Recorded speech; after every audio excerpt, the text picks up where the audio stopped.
Single layer আনার জন্য চেষ্টা করতে হয়। তাহলে কী হয়, স্কুপিংয়ের সুবিধা। স্কুপিং কেমন চালাবো আমি, বেলচার মতো একদম নিচ থেকে নিয়ে তুলে নেবো, ঠিক আছে? বেলচা যেমন চালায় আর কি।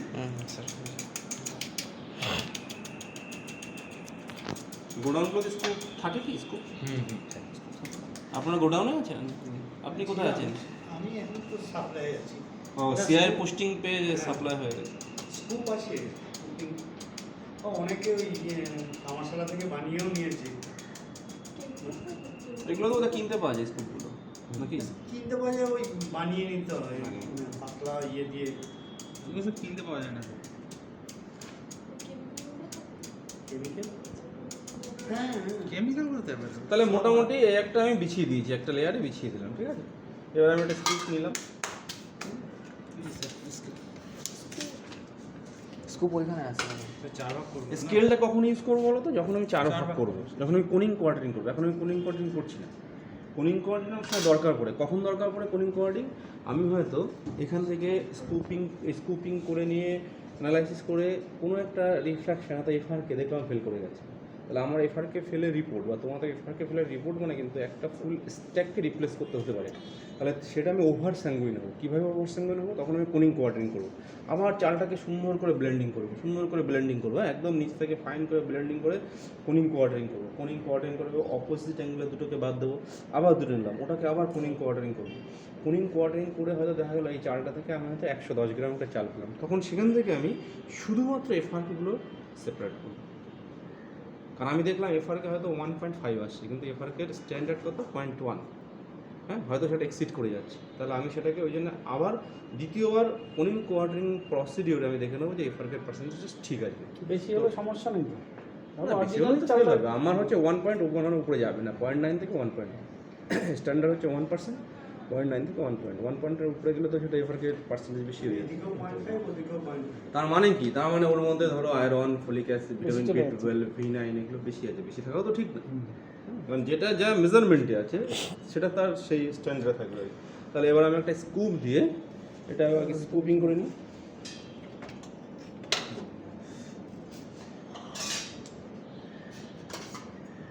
এই প্লেট ফার্স্ট স্কুপটা আমি সেন্টার পয়েন্টে করবো, এই যে ঠিক সেন্টার থেকে মিডল পয়েন্টে করছি। এই যে দেখো একদম বেলচের মতো, এই একটা টুকি মতো। আবার এই একটু ব্যাকে এসে ঠিক বেলচের মতো চালাবো। এই দুই, এগুলো হাতে করলে না দেখবেন 2-1 বার করার পর ইজি হয়ে যায়। এই কালকে যেমন একজন আপনাদের পড়াচ্ছিল, অত বেশি সাঁতার অনলাইনে শেখানো। তা আমাদের এইগুলো যখনই আপনি একটা সাপ্লাই আছেন আপনার যেমন বিরাট ব্যাপার। যখন আপনি গোডাউনে যাবেন, ময়েশ্চার মিটার 2-4 বার রানিং করার পর দেখবেন জলের মতো ব্যাপার জিনিসটা। এইটাই আর কি। এই একটু ব্যাকে এসে বেলচারের মতো নিলাম। 1, 2, 3, 4, 5টা পয়েন্ট হলো।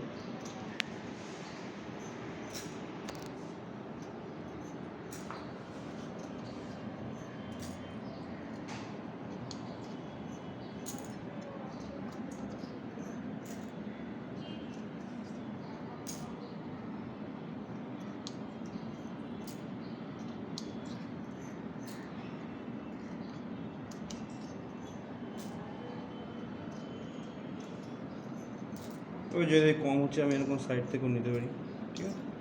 একদম নিচ থেকে দেওয়া হবে, এই নিতে পারি, ঠিক আছে? এবার আমি এটা ওয়েট করে দেখি এটা আমার কতটুকু হচ্ছে।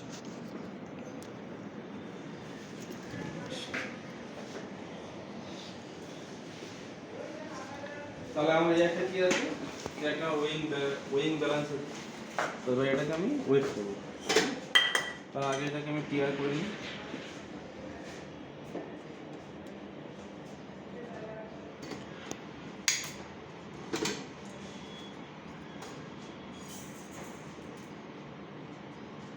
গ্রাম হয়ে গেছে 9।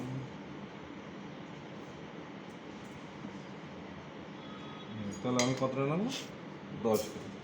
এইভাবে 10 গ্রাম করে কনফার্ম করলাম।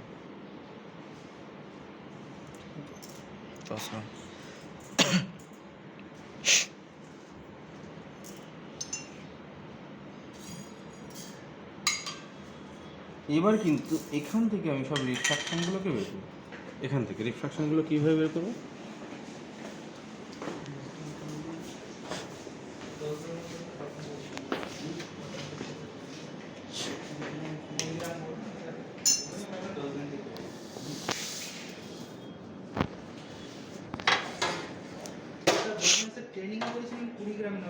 হ্যাঁ 20 গ্রামে এখানে available, 10 একদম গ্রাম সঠিক। দেখা 20 গ্রামটাই সঠিক। আপনি ধরুন আজকে হয়তো এরপর একটা পরীক্ষা হলো, তখন কিন্তু আপনি 20 গ্রাম 10 গ্রাম লিখবেন না, ঠিক আছে? 20 গ্রাম দেখুন গ্রাম যেমন 50 গ্রাম, 10 গ্রাম এখানে কেন করছে? আমার বাঁচতে সুবিধা হবে, আপনার দেখতে সুবিধা হবে, ঠিক আছে? কিন্তু নিয়ম কিন্তু 20 গ্রাম সবসময়। যখন আমি রিফ্রাকশন বের করবো টাইমটাও আপনার একটু সেটাও বলতে পারবো। আপনারা এক কাজ করুন না, আরেকজন যে কেউ স্কুপিং করুন, যে কেউ বা সবাই একটা দুটো করে স্কুপ করে আর 10 গ্রাম নিয়ে আসুন, আজ 10 গ্রাম নিয়ে আসুন, তাহলে কি হবে? ভালো হবে। তাহলে আপনাদের হাতে কলমে স্কুপিংটাও করা হয়ে যাবে। ব্যাপারটা ক্লারিফাই হয়ে গেল। হ্যাঁ 20 গ্রাম, অবশ্যই অবশ্যই খাতা কলমে লিখবেন 20 গ্রাম। এই এবার আমি একটা ট্রেতে নিচ্ছি, এটা ট্রেতে নিয়ে এটা এক কোনায় নিচ্ছি, এক কোনায় নিয়ে আমি এখান থেকে কী করবো? সব রিফ্লেকশনগুলোকে সেপারেট করবো, ঠিক আছে? এটা কি আছে বলুন আগে? হ্যাঁ এটা হচ্ছে এফআরকে হলো ফর্টিফাইড রাইস কার্নেল, আর এইটাকে আমি কি বলবো? FR fortified rice. এখান থেকে আমি এইভাবে এই যে ব্রোকেনটাকে সাইড করছি, ব্রোকেনগুলোকে সাইড করছি আমি। এর মধ্যে একটা আছে আর একটা দুটো দেখছি শর্ট ব্রোকেন আছে। এইখানে হ্যাঁ এই চালটা কিন্তু যদি ভালো করে দেখেন, মানে যে কোনো স্যাম্পল কি সবসময় হোমোজিনিয়াস হতে হবে, হোমোজিনিয়াস না হলে সেটা আমি স্যাম্পলিং করতে পারবো না। অনেক সময় আমরা দেখি যে একটা চাল পাচ্ছি লং গ্রেন, একটা পাচ্ছি শর্ট গ্রেন। এগুলো সাউন্ড, এগুলো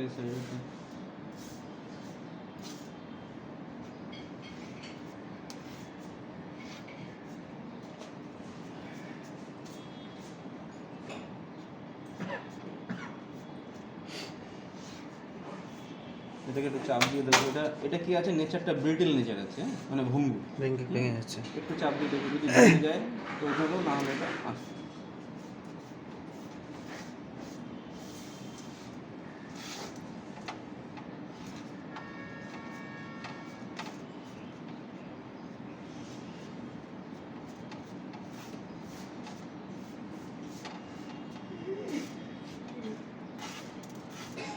ভঙ্গুরটা স্যার সেপারেট হবে টোটাল চালের মধ্যে থেকে কোনটা পাওয়া বলুন? যায় ভঙ্গুর স্যার যেটা আসছে হ্যাঁ সেটা আলাদা অবশ্যই ব্রোকেন তো আমার separate এখানে করতে হবে। পার্সেন্টেজ রয়েছে।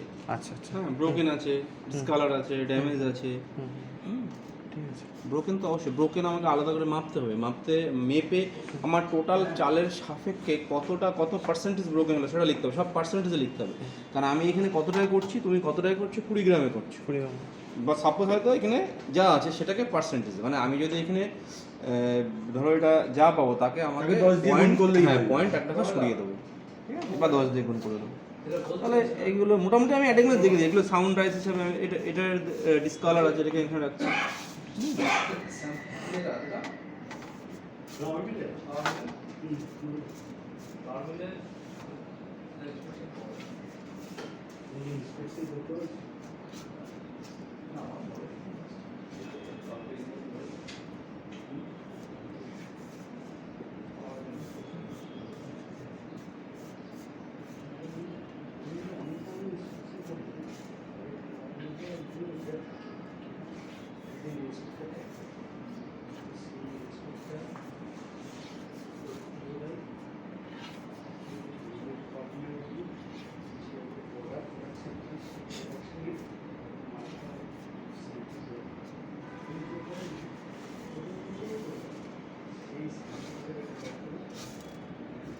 এটা 45 ভঙ্গুর ডিসকালার আর নরমাল চাল ঠিক আছে।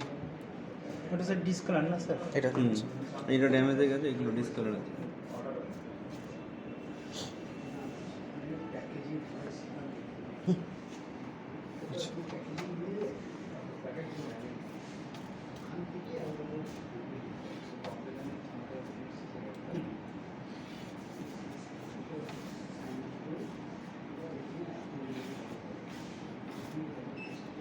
ধরুন একটা চাল ব্রোকেন আছে, ঠিক আছে? ব্রোকেন আছে, আবার সেটা ডিসকালারও আছে বা ড্যামেজ আছে, তাহলে কিন্তু ওটা আমি Damage এ যাবে, specific- sir. হ্যাঁ Damage ড্যামেজ এ যাবে, sir. কালার আমি কিন্তু সেটা দিই। হ্যাঁ।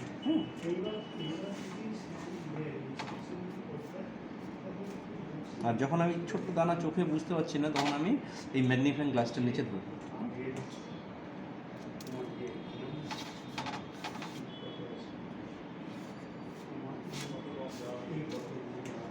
ওটা স্যার ব্রোকেনের মধ্যেই তো কাউন্ট হয় না, ছোটটা যেটা কোনটা সব বলুন, কোনটা? যেটা সব থেকে মানে বললেন ম্যাগনিফাইং গ্লাসের নিচে যেটা ধরতে হবে ভঙ্গুরের মধ্যে সেটা কাউন্ট ম্যাগনিফাইং গ্লাসের নিচে কি, যদি আমি একটা চালকে চোখে দেখে বুঝতে পারছো বা তো তখন ওখানে ওইটা জাস্ট বড় করে দেখো, এবার সিদ্ধান্ত তোমাকে নিতে হবে ওটা কি ব্রোকেনে যাবে না স্মল ব্রোকেনে যাবে না ড্যামেজে যাবে না ডিসকালারে যাবে। আচ্ছা কি বললাম? আচ্ছা আই এস্টিমেশনে কি করে বুঝবো যে এটা ময়েশ্চার মানে বেশি আছে না কম? ময়েশ্চার আই স্টেশন আমরা বুঝবো না তো, ময়েশ্চার মেশিনে করতে হবে। ময়েশ্চার কি I station? Moisture machine, moisture কোনো বুঝতে হবে। গোডাউনে ময়েশ্চার মিটার প্রত্যেকটা আছেই, কম্পালসারি আছে।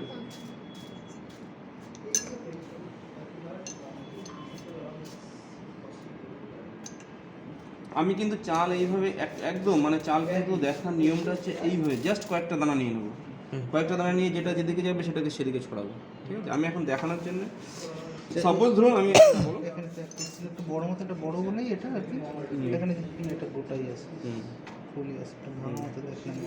আছে এর মধ্যে অনেক থ্রি আছে। ফোর্থ আছে বলে আপনি ওটা হ্যাঁ, আমি সাউন্ডের মধ্যে দিয়ে দিলেন না? হ্যাঁ, যদি দেখো যে একটা চালের 4 ভাগের 3 ভাগই রয়েছে, তাহলে কিন্তু 3 ভাগের থেকে যদি বেশির দিকে থাকে তাহলে সেটাকে আমি কিন্তু সাউন্ডের দিকে দেবো, ঠিক আছে? 1/4 উপরে গেলেই কিন্তু একটা স্মল ব্রোকেন হলো, 1/8 যদি ছাড়িয়ে যায় সেটা কিন্তু ফরেন ম্যাটার হয়ে যাচ্ছে। একটা চালের 1/8 উপরে যদি যায়, তো মোটামুটি এর মধ্যে আরও দু একটা পাওয়া যাবে। তো আমি আপনাদের দেখানোর জন্য ধরুন এইটাকে হয়তো পিন পয়েন্ট, ভালো করে খেয়াল করবেন, পিন পয়েন্টে হয়তো ড্যামেজটা শুরু হয়ে যায়, পিন পয়েন্ট ড্যামেজ, ঠিক আছে? ভালো করে জাস্ট এইদিকে থেকে ড্যামেজটা শুরু হয়েছে, এই ড্যামেজটা কিন্তু আস্তে আস্তে বাড়বে। এটা কি চালটা পুরনো হলে কিন্তু সেই পুরনো চালে কিন্তু এগুলো ধরা পড়ে না, ঠিক আছে?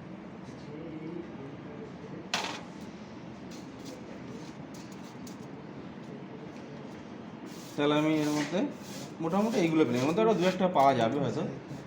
হ্যাঁ, সাইড করে দিন, আছে অনেক আছে, এই পার্কে আছে।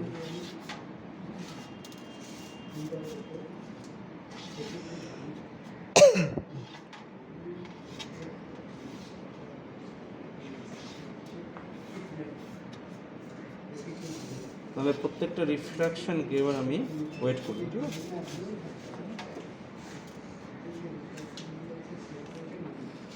চলুন এবার আমরা ওয়িং ব্যালেন্স দিকে যাই।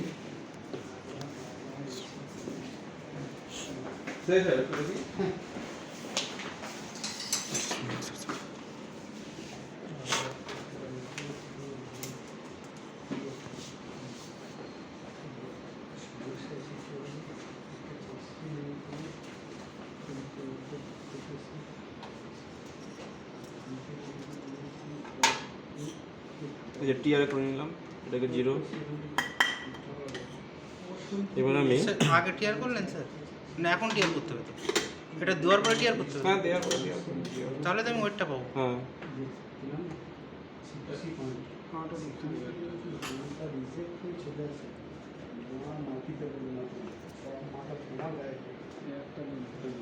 আরে না, এর ইয়েতে ডিস্টার্ব, প্লাগে ডিস্টার্ব করছে কেন, এখানে বাড়ছে কোন জায়গায় হচ্ছে, ঠিক আছে? ওই ঘরের ব্যালেন্সটা ঠিক আছে, তো এটা টিআর হলে স্টপ হয়ে যাবে, 12 মনে বন্ধ হবে।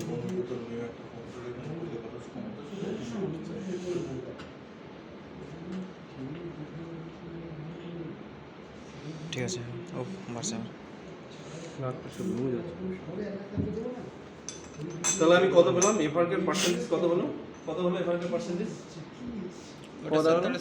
হ্যাঁ, যেহেতু আমরা 20 গ্রামে করছি, এটা 10 গ্রামে, এটা 2.6, হ্যাঁ স্যার 2.65 মানে কিন্তু আমার যে এফআরকের রেঞ্জ আছে সেটা কিন্তু ছাড়িয়ে যাচ্ছে, হ্যাঁ এক্সিড হয়ে মানে যাচ্ছে। ফেল করে যাচ্ছে। এবার আমি কিন্তু একবারে দেখে এখানে ফেল রিপোর্টটা দিয়ে দেবো যে এফআরকে আমি হয়তো লিখলাম এফআরকে 2.68%, ঠিক আছে?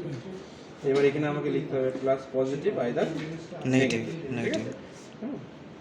প্লাস পজিটিভ মানে আপনি ওই ঘরে কেমিক্যাল অ্যানালাইসিসটা দেখলেন, ওই সলিউশনটা যখন আমি এইটার উপরে ড্রপ বাই ড্রপ দেবো, যদি সেটা কালারটা চেঞ্জ হয়, চেঞ্জ হয়ে কী কালার হবে? আয়রনের কালার চলে আসবে, তাহলে আমি লিখবো যে পজিটিভ, আয়রন প্রেজেন্টেশন পজিটিভ। যদি দেখা যায় যে কালারটা ওটা আসেনি তাহলে নেগেটিভ। তাহলে আমি এফআইআরটা যখনই দেখবো আমার কোনো একটা কিছু যখনই ফেল হচ্ছে তখন কিন্তু সেটার প্রতি আমি এক্সট্রা কনসিয়াসনেস নেবো, ঠিক আছে? কারণ একটা ফেল মানে ব্রোকেনের আমার পার্সেন্টেজ কত আছে? 10%। যদি কিছু ছাড়িয়ে আছে তাহলে কিন্তু খুব মানে মাইনরলি জিনিসটা দেখে নেবো আমার, দরকার হলে সেকেন্ড টাইম দেখবো আমি। একবার আমি স্কুপিং করে দেখেছি, সেকেন্ড টাইম আমি কী করবো? কুনিং কোয়ার্টারিং করে দেখছি। তাহলে আমার এফআরকে যদি স্যার বেশি থাকে তাহলে তো স্যার মানে রিজেক্ট করার কোনো ব্যাপার নেই তো?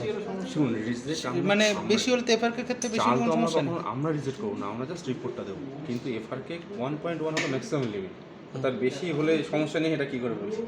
আমার তো লিমিটেশন ঠিক করে দিয়েছে গভর্নমেন্ট থেকে, গভর্নমেন্ট হতে গভর্নমেন্ট অর্ডার 1.1। এবার যদি ধরুন 1.9 থাকে, বেশি প্রোটিন তো খাইয়ে দেওয়া ঠিক না, তারও তো একটা ব্যাড এফেক্ট আছে। তাহলে আমি লিখলাম কত 2.68%, ঠিক আছে। আচ্ছা বেশি হয়ে গেছে, আরেকবার কি করার চান্স নেই? হ্যাঁ, আরেকবার আমি যখন দেখলাম যে আমার এফআরকে পার্সেন্টেজটা বেশি হচ্ছে, তখন আমি ওটাকে ওই যে আগের দিন যেটা বলেছিলাম Conning and কোয়ার্টারিং করবো, কোয়ার্টারের স্যাম্পলটাকে কমিয়ে হয়তো 500 গ্রামকে একবার কোনিং কোয়ার্টারিং করলাম, হয়তো 250 আবার কোনিং কোয়ার্টারিং করলাম, 125 করলাম। 125 থেকে আমি এফআরকেটা বাঁচবো। যদি মনে করি আমরা 125 অনেকটা হিউজ স্যাম্পল হয়েছে, আমি আবার কোনিং কোয়ার্টারিং করবো, সেকেন্ড বারেও করলাম, আমি রিপোর্ট দিয়ে দেবো। আরও দুবারে এটা আমি দুবার কেন করছি? আমি যদি একবারে কনফার্ম হই, আমি কনফার্ম, আমার কোথাও ভুলভ্রান্তি নেই, আমি সঠিক কথা, আমি রিপোর্ট দিয়ে দেবো। এটা আমরা কেন করছি? একটা রিপোর্ট ফেল হলো মানে কি একটা স্ট্যাককে রিপ্লেস করতে লাগবে। হ্যাঁ, এবার রাইস মিলার সেই স্ট্যাক তুলবে, তার একটা হিউজ কস্টিং আছে। এবার সেই কারণে আমি আমার শিওর হচ্ছে এটা ওভার স্যাঙ্গুইন হয়ে যায়, আর কিছু না, এটা আর কিছু না। আপনি একবারে করেও দিতে পারেন, ইয়ার তো এটা করাই আছে। তাহলে ব্রোকেন আমি কত পেলাম? ব্রোকেনের পার্সেন্টেজ কত হবে? 3.69। 3.7। 3.7। আপনি যদি এটা 20 গ্রাম নিতেন তাহলে কি হতো? এটা ডাবলিং ডবল। ডাবলিং হয়ে যেত ওটা। তুমি ইন্টু 5 করতে আর কি, এটা একবার পরে দিতে হচ্ছে তখন। কিন্তু মাথা রাখবেন সবসময় 20 গ্রাম। 3.5 পেলাম না, 3.6 7 স্যার। 7 7। স্মলে আমি কিছু পাইনি, তাহলে আমি স্মল কী করবো? নিই। আর স্যার ওখানে স্যার আরেকটা স্যার আছে স্যার, ওখানে বিগ নাকি একটা লেখা ছিল sir. Big broken, small broken. আচ্ছা আচ্ছা আচ্ছা। ব্রোকেনের বিগ আর স্মল।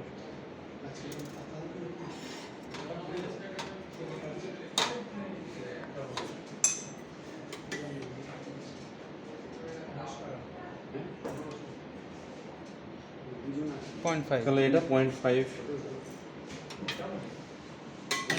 ড্যামেজ। ডিসকালারটা হচ্ছে আপনার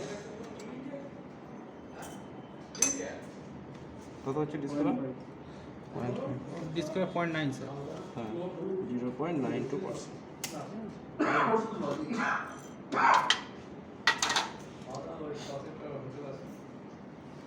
এখন মডার্ন রাইস মিলগুলোতে ন্যাচারালি মানে রেটটা থাকে না রিয়াক্সও খুব কম থাকে, ঠিক আছে। চকিটাও স্যার, চকিটা মানে কি? চকিটা পাবেন কি আপনি র রাইসে পাবেন, নট বেঙ্গলের রাইস। চকি মানে একদম একদম থাকে না কিছু চকের মতো সাদা সাদা। সাদা, হাতে একটু চাল দেবেন ভেঙে গুঁড়ো হয়ে যেতে পারে। ওটার নেচারটা কি হয়? ব্রিডল নেচার, মানে ভঙ্গি গুঁড়ো একদম, মানে অ্যাজ মানে হোয়াইটিশ, সাদাটা একদম পুরো। আপনি কখনো পাবেন, খুব কম পাওয়া যায়, র রাইসে বেশি। তাহলে আমি রিফ্র্যাকশনগুলো সবগুলোর একটা ওয়েট নিলাম, ওয়েট নিয়ে কোনটা কি পার্সেন্টেজ মোটামুটি বের করব, ঠিক আছে। তাহলে এইটা এবার কি করব? আপনারা ওই ঘরে যেটা শিখলেন যে আমার